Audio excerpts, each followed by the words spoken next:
Hello students, welcome to TSAT classes. Indian Polity Constitution కోర్సులో భాగంగా మనము చాలా డీటెయిల్డ్గా part 1 of the constitution article 1 to 4 చూడడం జరిగింది.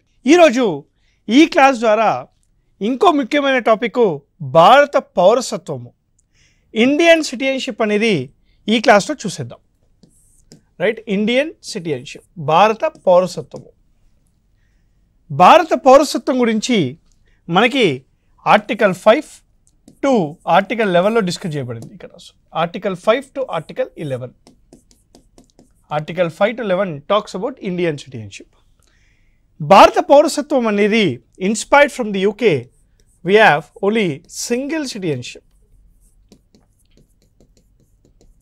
We have only single citizenship. There is only one citizenship for all the Indians. There is no dual citizenship, not double citizenship. There is only single citizenship. Only single citizenship. ఇది మనము UK constitution నుంచి inspire అయ్యి తీసుకొచ్చాం. Right, UK constitution నుంచి inspire అయ్యి తీసుకొని రావడం జరిగింది.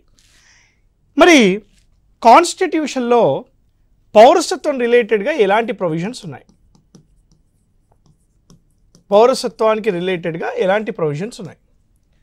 మరి పౌరసత్వాన్ని రెగ్యులేట్ చేయాలంటే ఎవరు చేయొచ్చు? రైట్, ఇక్కడ సిటిజన్షిప్ గురించి ఆర్టికల్ 5 to 11 మాట్లాడుతుంది. దీంట్లో ఆర్టికల్ 5 to 8, రైట్, ఇది వచ్చేసి 1947 నుంచి 1950 అంటే రాజ్యాంగం రాకముందు భారత పౌరులు ఎవరు అనే దాని గురించి మాట్లాడుతుంది. ఆర్టికల్ 9 మరియు ఆర్టికల్ 10 వచ్చేసి నేచర్ ఆఫ్ ఇండియన్ సిటిజన్షిప్ గురించి మాట్లాడుతుంది. నేచర్ ఆఫ్ ఇండియన్ సిటిజన్షిప్ గురించి మాట్లాడుతుంది. Right, article 9, article 10 talks about nature, భారత పౌరసత్వం యొక్క లక్షణం ఏంటి అని మాట్లాడుతుంది. ఆర్టికల్ 11 వచ్చేసి right, who regulate, right, who control Indian citizenship after independence and after constitution comes into force. Regulation of Indian citizenship గురించి మాట్లాడుతుంది. ఎలా రెగ్యులేట్ చేయాలి అనే విషయం కూడా ఇక్కడే రాస్తుంటుంది. రైట్, ఇక్కడ మనము పౌరసత్వం సంబంధించి ఆర్టికల్ 5 to 11 ఏదైతే పార్ట్ 2 ఆఫ్ ది కాన్స్టిట్యూషన్లో రాస్తుందో, పార్ట్ 2 ఆఫ్ ది కాన్స్టిట్యూషన్లో రాస్తుందో, ఇది 3 కేటగిరీస్గా డివైడ్ చేయొచ్చు. కేటగిరీ 1 వచ్చేసి ఆర్టికల్ 5 to 8. ఆర్టికల్ 5 to 8 వచ్చేసి రాజ్యాంగం అమల్లోకి వచ్చే ముందు, దేశానికి స్వాతంత్రం వచ్చాక ఆ మధ్యలో చాలా గందరగోళాలు జరిగాయి. అంటే చాలామంది ఇండియా నుంచి పాకిస్తాన్కి వెళ్ళడము, పాకిస్తాన్ వాళ్ళు ఇండియాకి రావడము, లేదా ఇండియా నుంచి వెళ్ళిన వాళ్ళు మళ్ళీ పాకిస్తాన్కి వెళ్ళి మళ్ళీ ఇండియాకి వచ్చేయడము, ఇలా చాలా జరిగాయి. మరి ఇండియాకి ఇండిపెండెన్స్ వచ్చిన రోజున కొంతమంది ఎన్ఆర్ఐస్గా కూడా ఉన్నారు. కొన్ని యూఎస్లో ఉండడము, యూరోప్లో ఉండడము, సింగపూర్లో ఉండడము. మరి అలాంటి వాళ్ళందరికీ ప్రొవిజన్స్ ఏంటి? అసలు హూ ఈజ్ అన్ ఇండియన్? ఈ టైంలో ఇండియన్ ఎవరు అనేది ఇక్కడ క్వశ్చన్ మార్కు. అదేవిధంగా అసలు ఇండియన్ పౌరసత్వం, భారత పౌరసత్వం యొక్క లక్ష్యం ఏంటి? 9-10, ఆర్టికల్ 9-10 డీల్ చేస్తుంది. అదేవిధంగా మనకి ఆర్టికల్ 11 టాక్స్ అబౌట్ ఎవరు రెగ్యులేట్ చేస్తారు. సపోజ్ ఈరోజు పౌరసత్వం మీద ఒక చట్టం చేయాలంటే ఎవరికి అధికారం ఉంటుంది అనేది ఆర్టికల్ 11లో రాస్తుందన్నమాట. మీకు ఆర్టికల్ 5 to 11 డీటెయిల్గా చూసే ముందు ఒక చిన్న విషయం చెప్పి దాని తర్వాత అసలు ఆర్టికల్ 5 to 11లో ఏముందో చూద్దాం. ఆర్టికల్ 5, 6, 7 and 8 ఈ 4 ఆర్టికల్స్ యొక్క డిఫరెన్స్ ఫస్ట్ గమనించండి. ముందుగా ఇందాక చెప్పినట్టు 1947 నుంచి 1950 మధ్యలో, 1947 నుంచి 1950 మధ్యలో ఈ ఆర్టికల్స్ అనేవి, రైట్, ఈ ఆర్టికల్స్ అనేవి మాట్లాడతాయి. హూ ఈజ్ అన్ ఇండియన్ గురించి మాట్లాడుతుంది. అసలు ఈ ఆర్టికల్స్ యొక్క డిఫరెన్స్ ఏంటి? ఆర్టికల్ 5 దేని గురించి మాట్లాడుతుందంటే, article 5 talks about citizenship by domicile.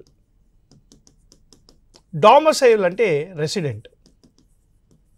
Domicile అంటే రెసిడెంట్, ఎక్కడ నివసిస్తున్నారో దాని ప్రకారంగా పౌరసత్వం రావడము. Article 5. Article 6 talks about right, those citizens migrated from Pakistan. It talks about those people migrated from Pakistan. అంటే ఎవరైతే పాకిస్తాన్ నుంచి ఇండియాకి వచ్చారో వాళ్ళ గురించి మాట్లాడుతుంది article 6. Article 7 talks about reverse migration. What is the meaning of reverse migration? Right, ఇక్కడ ఇండియా నుంచి పాకిస్తాన్కి వెళ్ళారు, భారతీయులే పాకిస్తాన్కి వెళ్ళారు, వెళ్ళి మళ్ళీ ఇండియాకి వచ్చేసారు. అంటే reverse migration, India to Pakistan వెళ్ళి పాకిస్తాన్ నుంచి మళ్ళీ ఇండియాకి వచ్చారు. ఇక్కడ అలా కాదు, ఇక్కడ డైరెక్ట్గా పాకిస్తాన్ నుంచి ఇండియాకి వచ్చారు. పాకిస్తాన్ వాళ్ళు ఇండియాకి వస్తే వాళ్ళ గురించి మాట్లాడుతుంది. ఇక్కడ భారతీయులే పాకిస్తాన్కి వెళ్ళిపోయి అక్కడ చాలా మంచిగా ఉందని చెప్పి మళ్ళీ ఇండియాకి వచ్చేసారు. So what ever it is. మరి ఇది ఆర్టికల్ 7. మరి ఆర్టికల్ 8 ఏంటి? Right, status of Indian citizenship of NRIs. Right, NRIs non resident of India యొక్క స్టేటస్ ఏంటి అంటే, దేశానికి స్వాతంత్రం వచ్చినప్పుడు ఇండియన్ ఎన్ఆర్ఐస్ చాలామంది ఉన్నారు, వాళ్ళు భారతీయులుగా కంటిన్యూ చేయాలంటే ఏం చేయాలి?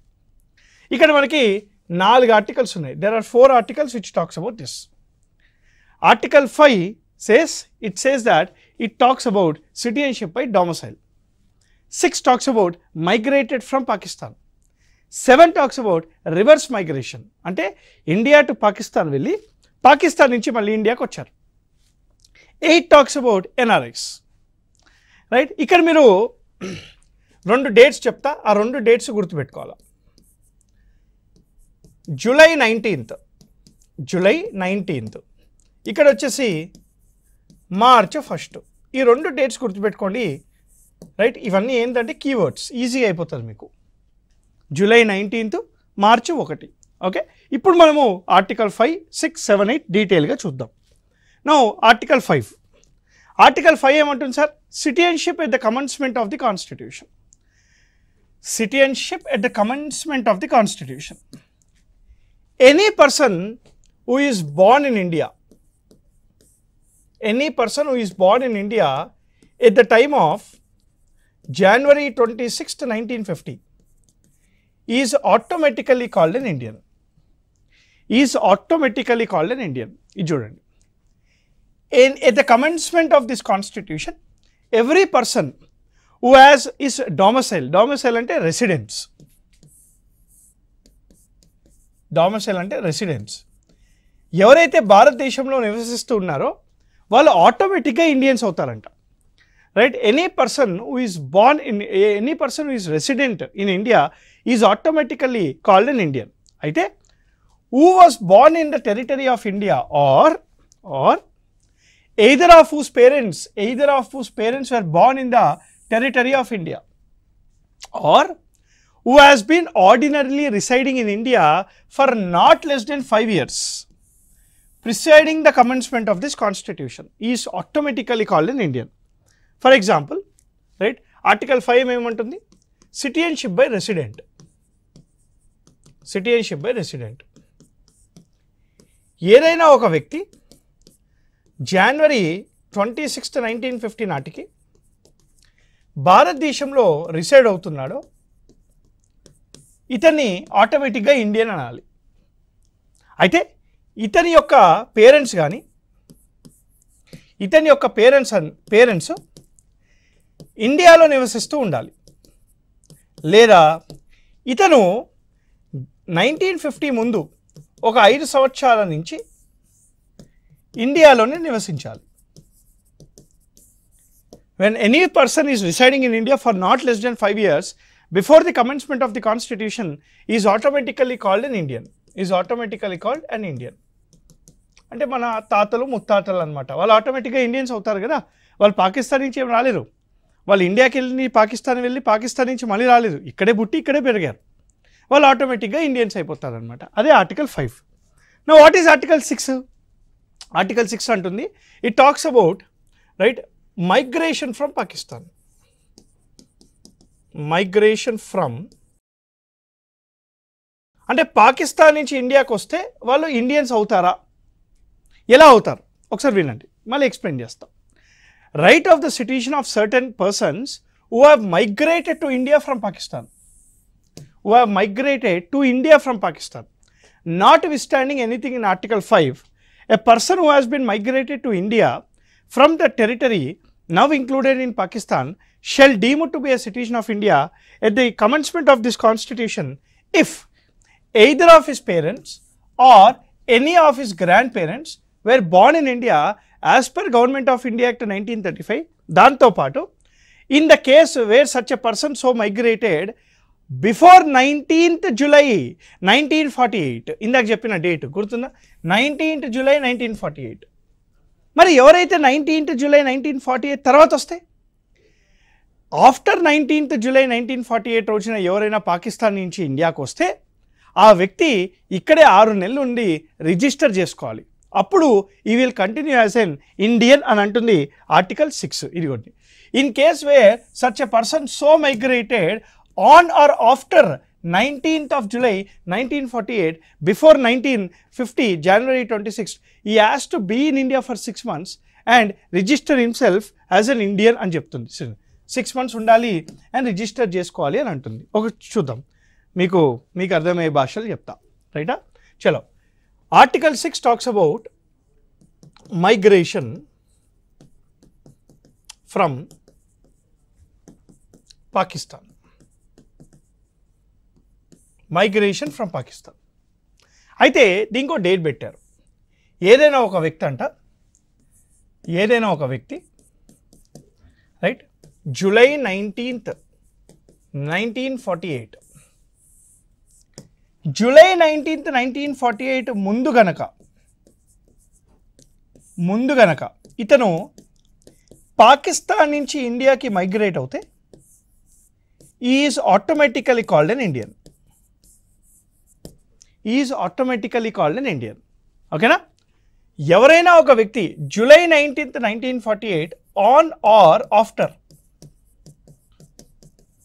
అంటే జూలై 19th 1948 రోజున కానీ దాని తర్వాత కానీ మైగ్రేట్ అయితే, ఇతను పాకిస్తాన్ నుంచి ఇండియాకి మైగ్రేట్ అవుతే ఇతను ముందుగా 6 నెలలు ఉండి రిజిస్ట్రేషన్ చేసుకోవాలి.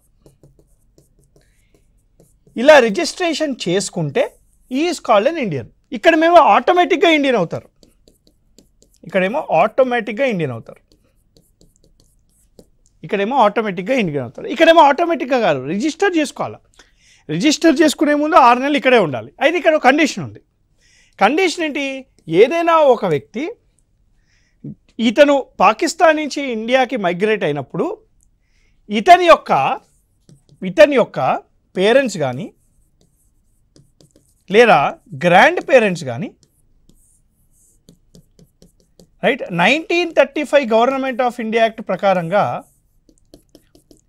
ఇండియాకి చెందిన వాళ్ళు ఉండాలి.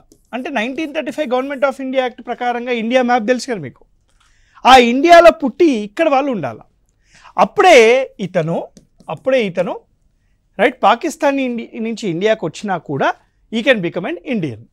So what is article 6 migration from Pakistan. ఒక పాకిస్తానీ రైట్ 1948 జూలై 19th కంటే ముందు ఇండియాకి వచ్చేస్తే is automatically called an Indian. 19 July 1948 రోజున కానీ తర్వాత కానీ ఇండియాకి వస్తే ఇతను 6 నెలలు ఇక్కడే నివసించి రిజిస్ట్రేషన్ చేసుకుంటే ఇండియన్ అవుతాడు. Clear sir? ఇది ఆర్టికల్ 6. మరి ఆర్టికల్ 7 ఏంటి? Reverse migration. అంటే రివర్స్ మైగ్రేషన్ అంటే ఇండియా టు పాకిస్తాన్ కాదు. ఒక ఇండియను పాకిస్తాన్కి వెళ్ళి మళ్ళీ ఇండియాకి వచ్చేసాడు, అక్కడ బాలేక నచ్చక. అంటే ఒక ఇండియను పాకిస్తాన్కి వెళ్ళి మళ్ళీ అతనే ఇండియాకి వచ్చాడు. దీనికి డిఫరెన్స్ ఏంటి? ఇక్కడ ఒక పాకిస్తానీ ఇండియాకి వచ్చాడు, కానీ ఇక్కడ అలా కాదు. ఒక ఇండియన్ పాకిస్తాన్కి వెళ్ళి పాకిస్తాన్ నుంచి మళ్ళీ ఇండియాకి వచ్చాడు. రెండింటికి తేడా ఉందిగా. మరి ఆర్టికల్ 7 ఏం చెప్తుంది?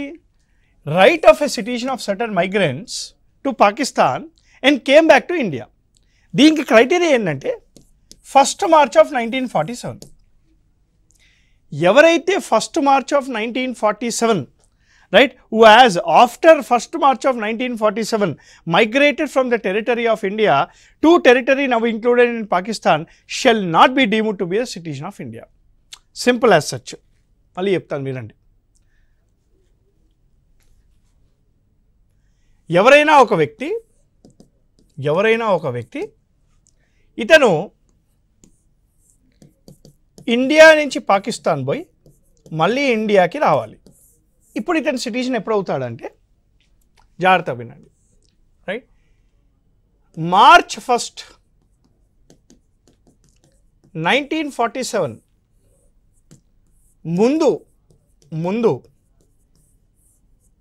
ముందు ఇతను ఇండియాకి వస్తే, రైట్, ఇండియాకి వస్తే is automatically called an Indian. అదే మార్చ్ 1 తర్వాత ఇతను ఇండియాకి వస్తే is not an Indian.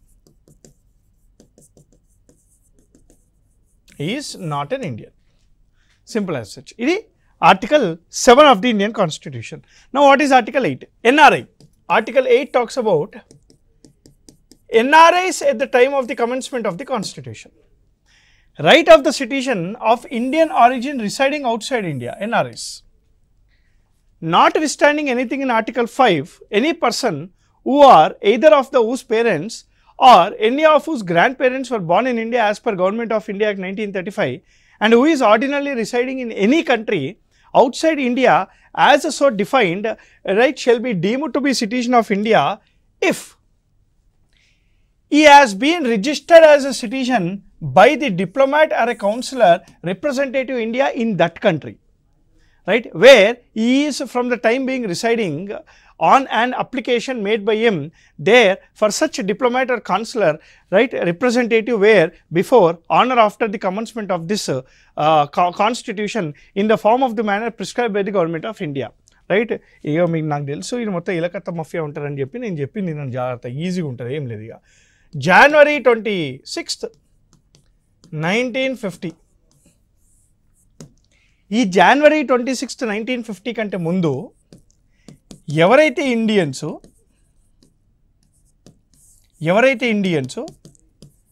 Out side ఇండియాలో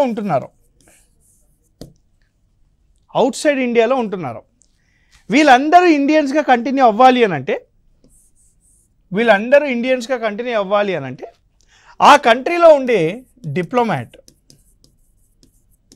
లేదా కౌన్సిలేట్ డిప్లొమాట్ కానీ కౌన్సిలేట్ కానీ అక్కడ ఒక అప్లికేషన్ ఉంటుంది. ఈ అప్లికేషన్ అనేది వాళ్ళు ఫిల్ చేయాలి. వాళ్ళు ఎప్పుడైతే ఈ అప్లికేషన్ ఫిల్ చేస్తారో ఈ ఎన్ఆర్ఐస్ ఎవరైతే ఉన్నారో వీళ్ళు ఇండియన్స్గా కంటిన్యూ అవుతారనమాట.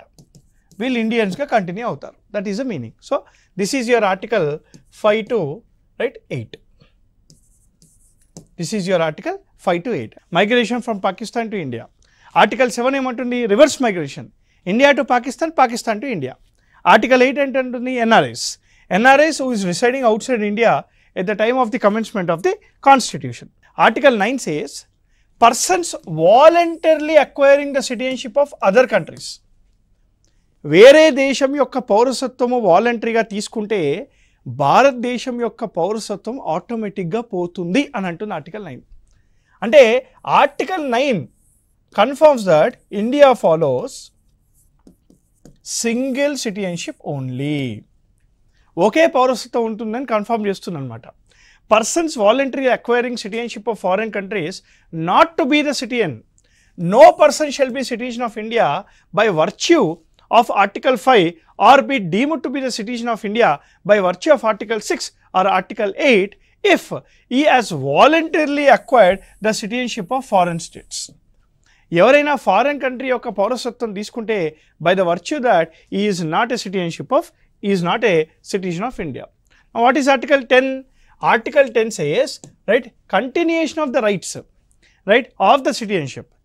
Every person who is or is deemed to be a citizen of India under any of the foregoing provisions of this part shall subject to provisions of the law made by the parliament. అంటే parliament ఒక చట్టం ద్వారా పౌరసత్వాన్ని control చేయొచ్చు, right.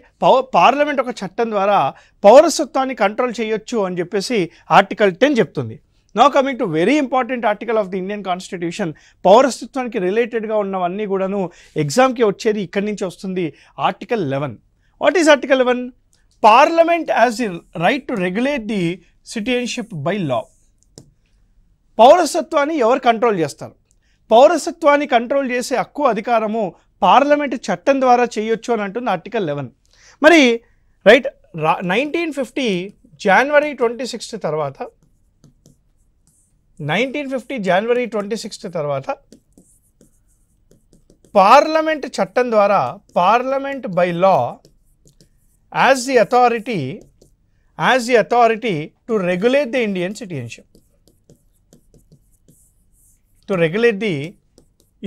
Citizenship, అని ఏ ఆర్టికల్లో రాస్తుంది? Article 11లో రాస్తుంది. మరి ఏదైనా చట్టం చేశారా సార్ అంటే ఎస్. రైట్, పార్లమెంట్కి ఈ ఆర్టికల్ ద్వారా వచ్చిన హక్కుని యూజ్ చేసుకొని భారత పౌరసత్వ చట్టం ఇండియన్ సిటిజన్షిప్ యాక్ట్ 1955 తీసుకొని వచ్చారు. Indian citizenship act 1955 was passed by the parliament in accordance with article 11 of the Indian constitution. భారత పౌరసత్వ చట్టం ద్వారా ఒక వ్యక్తి పౌరసత్వాన్ని అంటే ఇండియన్ పౌరసత్వాన్ని తీసుకోవాలంటే 5 రకాలుగా తీసుకోవచ్చు. There are 5 ways to acquire.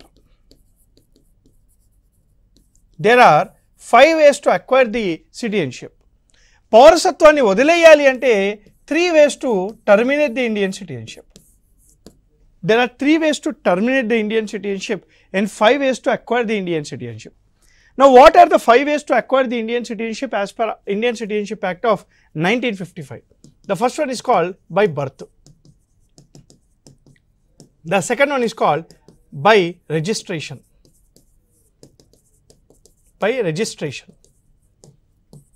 Right? The third one is called by descent. అంటే resident.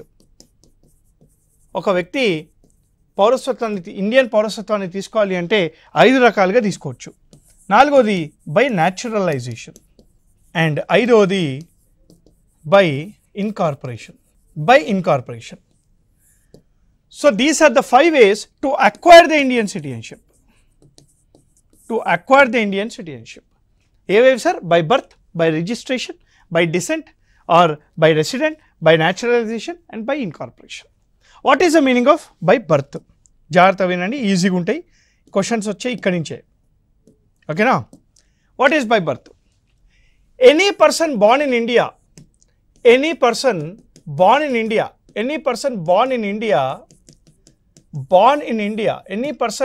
India after January 26th, 1950 is automatically called an Indian. ఎవరైనా వ్యక్తి 1950 జనవరి 26th తర్వాత ఇండియాలో పుడితే ఇతను ఆటోమేటిక్గా ఇండియన్ అవుతాడు. కానీ ఒక కండిషన్, ఆ కండిషన్ ఏంటంటే ఇతను ఎప్పుడైతే పుడతాడో ఇతని యొక్క ఫాదరు మరియు మదరు లేదా ఫాదర్ ఆర్ మదరు ఇండియన్స్ అయి ఉండాలి. రైట్, ఇతని యొక్క ఫాదరు మరియు మదరు లేదా ఫాదరు ఆర్ మదరు ఇండియన్స్ అయి ఉండాలి. రెండో కండిషన్ ఏంటంటే ఇతను పుట్టినప్పుడు ఇతని యొక్క ఫాదరు మదరు లేదా మదరు ఇల్లీగల్ సిటిజన్స్ ఉండకూడదు. They should not be an illegal citizen. నేను మళ్ళీ రిపీట్ చేస్తున్నా. Article 11 of the Indian Constitution provides authority to the Parliament to regulate the Indian citizenship after the 1950 January 26th. Accordingly, Parliament has enacted Indian Citizenship Act of 1955. According to Indian Citizenship Act of 1955, there are 5 ways to acquire the Indian citizenship. The first way is called by birth. Any person who is born in India after January 26th, 1950 is automatically called an Indian if both the parents or either of the parents are Indians. With another condition is that both the parents, either of the parents should not be a illegal citizen. ఇతను ఆటోమేటిక్గా Indian అవుతాడు. Now what is the meaning of by registration? Any foreigner who came to India because of marriage or because of business or because of any other purpose can become an Indian by registration. ఏదైనా ఒక ఫారెన్కి చెందిన వ్యక్తి భారతదేశానికి భారతీయుని పెళ్లి చేసుకుని రావడం వల్లనో లేదా భారతదేశంలో ఇక్కడే వ్యాపారం చేద్దామని చెప్పి ఇక్కడికే వచ్చేయడం వల్ల వాళ్ళు భారతీయులు కావాలి అని అంటే రిజిస్ట్రేషన్ అనే పద్ధతి ద్వారా చేయొచ్చు. రిజిస్ట్రేషన్ అనే పద్ధతి ద్వారా వాళ్ళు భారతదేశంలో ఉండి భారతీయులు అవ్వాలి అంటే వాళ్ళు మినిమము 7 సంవత్సరాలు భారతదేశంలో ఉండాలి. వాళ్ళు మినిమం 7 సంవత్సరాలు భారతదేశంలో ఉంటే భారతీయులు అయ్యే అవకాశం, హక్కు వాళ్ళకు వస్తుంది. అయిపోరు, అర్హత వస్తుంది అని అంటున్నాను. So A foreigner can become an Indian by marriage or by business if he is in India for 7 years. He is qualified to become an Indian if he is in India for 7 years. ఇది ముందు 5 సంవత్సరాలు ఉండేది, ఇప్పుడు 7 సంవత్సరాలుగా మార్చారు. Now what is the meaning of by descent or resident? Any person who is born to an Indian in outside India is automatically called an Indian for 1 year. ఏదైనా ఒక వ్యక్తి అవుట్సైడ్ ఇండియా, భారతదేశంలో కాకుండా బయట భారతీయుడికి పుడితే ఇతను ఆటోమేటిక్గా 1 year వరకు ఇండియన్ అని చెప్పాలి. 1 year తర్వాత కూడా ఇతన్ని ఇండియన్గా కంటిన్యూ చేయాలంటే వాళ్ళ మదర్ కానీ ఫాదర్ కానీ అక్కడ ఇండియన్ ఎంబసీలో వెళ్ళి రిజిస్ట్రేషన్ అప్లై చేసుకోవాలి. అంటే ఒక వ్యక్తి ఒక ఎన్ఆర్ఐకి పుట్టాలన్నమాట. ఇండియా నుంచి ఆస్ట్రేలియాకి వెళ్ళాడు, ఆస్ట్రేలియాలో పెళ్లి చేసుకొని ఆస్ట్రేలియాలో అతను ఒక అమ్మాయినో అబ్బాయినో కన్నాడు. ఆ అమ్మాయో అబ్బాయో ఆటోమేటిక్గా ఇండియన్స్ అవుతారు. 1 year వరకు ఇండియనే అవుతారనమాట. 1 year తర్వాత కూడా కంటిన్యూ అవ్వాలంటే అక్కడ ఫారెన్ డిప్లొమాట్లో ఇండియన్ ఎంబసీలో రిజిస్ట్రేషన్ అనేది చేసుకోవాలి. బై న్యాచురలైజేషన్, దీనికంటే ముందు ఇది చూద్దాం. బై ఇన్కార్పొరేషన్, భారతదేశం ఏదైనా ఒక ఏరియాని ఇండియాలోకి కలుపుకుంటే ఆటోమేటిక్గా అక్కడ ఉండే వాళ్ళని ఇండియన్స్ అని చెప్పాలి. ఫర్ ఎగ్జాంపుల్ ఫ్యూచర్లో మనం పాకిస్తాన్ని ఆక్యుపై చేస్తాం, లేదా చైనాను ఆక్యుపై చేస్తాం. అలా చైనాని కానీ పాకిస్తాన్ కానీ ఇండియాలోకి ఆక్యుపై చేసినప్పుడు అక్కడ వాళ్ళని చైనీస్ అనకూడదు, ఇండియన్సే అనాలి. దాన్నే బై ఇన్కార్పొరేషన్ అని అంటారు. నా what is the meaning of by naturalisation? పుట్టుకతో కానీ ఇండియాని పెళ్లి చేసుకోవడం వల్ల కానీ ఇండియాకి పుట్టడం వల్ల కానీ ఇండియాలో విలీనం అవ్వడం వల్ల కానీ ఈ 4 రీజన్స్లో ఇండియాకి ఏదో సంబంధం ఉంది. కానీ ఇండియాకి ఏమీ సంబంధం లేకుండా ఇండియన్స్ అవ్వచ్చా? అలా అవ్వాలంటే బై న్యాచురలైజేషన్ ప్రిన్సిపల్ ద్వారా అవ్వచ్చు. ఏదైనా ఒక ఫారినరు ఎస్టీమ్ ప్రెస్టీజియస్ అవార్డు గెలిస్తే లేదా మేధావి అని చెప్పి భారతదేశానికి అనిపిస్తే భారతదేశము, భారత ప్రభుత్వము ఆ వ్యక్తికి భారత పౌరసత్వాన్ని ఇచ్చే అవకాశం ఉంది, డైరెక్ట్గా ఇచ్చేయచ్చు. లేదా ఒక వ్యక్తి ఇండియన్ అవ్వాలి అని అనుకుంటే, ఏదైనా భారతదేశంలో ఉండే భారతీయుడు అవ్వాలి అని అనుకుంటే ఆ వ్యక్తి ఇండియాకు వచ్చి 14 సంవత్సరాలు ఉండాలి. ఒక వ్యక్తి ఒక ఫారెన్ దేశానికి చెందిన వ్యక్తి, ఆ వ్యక్తి ఇండియాకి సంబంధం లేకుండా ఇండియన్ అవ్వాలి అని అనుకుంటే అతను ఇండియాకు వచ్చి 14 సంవత్సరాలు ఉండాలి. ఆ 14 సంవత్సరాలు ఉన్నప్పుడు అతని దేశం యొక్క పౌరసత్వాన్ని క్యాన్సిల్ చేసుకోవాలి.